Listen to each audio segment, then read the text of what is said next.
A southeast Portland neighborhood still in shock tonight. 2 Portland police officers hurt there during the shooting, and wait until you hear about the dramatic rescue. Good evening, everyone. I'm Anita Casay in for Anna Canzano tonight. We have live team coverage of the officer-involved shooting. Joe Ranieri talked with neighbors. We're going to have his reaction in just a minute. But we begin with K2's Bob High, live at Portland's Legacy Emanuel Hospital, where one of those wounded officers is recovering from surgery tonight. Bob, how is that officer doing? He's in critical condition, as a matter of fact, after surgery during the day today. Police have not identified those 2 officers who were wounded or the suspect himself. We do know what began as a call to check on someone quickly escalated into gunfire. Surrounded by Portland police officers, CERT team members, and paramedics, the handcuffed suspect is taken to the back of a waiting ambulance to get checked out after he surrendered. 2 police officers came to this duplex at about 9:15 in the morning. They'd gotten a report that a man inside planned to kill himself by taking pills. No, it came from... Darrell Satchell was on his way to get his morning coffee. Never been that close to gunfire. When he stopped to watch the officers go up to the home's front door. The next thing I knew, I heard a loud pop, and the officers were running out screaming, "Gunfire, gunfire." Debris from the bullet that came through the door gave one officer minor wounds. Police swarmed the area. Then another officer moving through Brooklyn Park across the street was hit by a rifle round to his abdomen. And as he was approaching the house and getting a position to take cover, was shot by the suspect, we believe, with a rifle, a scoped rifle. That's right, a hunting rifle. Officers laid down covering fire so other police could rescue the wounded officer. I could just tell that they were carrying someone, and that was about it. And they were moving pretty quick, and it was just a small area. I could see him from the, back of the bathroom, just out of view. So, what were you thinking at that point? At that point, I was thinking we need to be safe, and it got my heart rate up quite a bit. John Yaris's wife snapped this photo of the suspect being loaded into an ambulance, talked into surrendering unharmed a little over an hour after the shooting first started. We don't know all the details, but from what we know, there's a lot of heroism that went on today and a lot of great police work.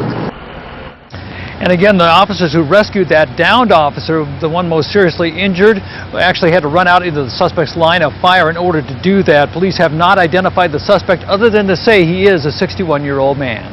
Live at Legacy Emanuel Hospital in North Portland, Bob High, K2 News. Bob, we all hope that officer will be okay. Now, at this point, we don't know the names of the officers who were hurt in this, but we do know the first officer is a 9-year veteran with Portland Police. He was wounded by wood and shrapnel when the suspect fired through the front door. That officer was treated at the scene. As for the second officer, he is a 13-year veteran with the Police Bureau. He was shot in the abdomen. He underwent surgery this afternoon and is listed in critical condition. We continue our team coverage of this officer-involved shooting with K2's Joe Ranieri. He joins us from the neighborhood where the shots were fired. Joe, you talked to a neighbor who saw this all happen? That's right. I talked with a gentleman named Sam Eggers who lives just blocks away from where the shooting happened. He was actually sitting in a coffee house and heard the bullets. Well, he actually had to stay inside that coffee house with several other customers for a couple of hours until the suspect was brought into custody. Neighbors in the southeast Portland neighborhood woke up to a chaotic scene Sunday morning, filled with sirens and dozens of police officers surrounding the streets. Like 4 boom, boom, boom, boom outside my window, and I was going, okay, what's going on out there? And then a bunch of sirens. Those shots were heard from several blocks.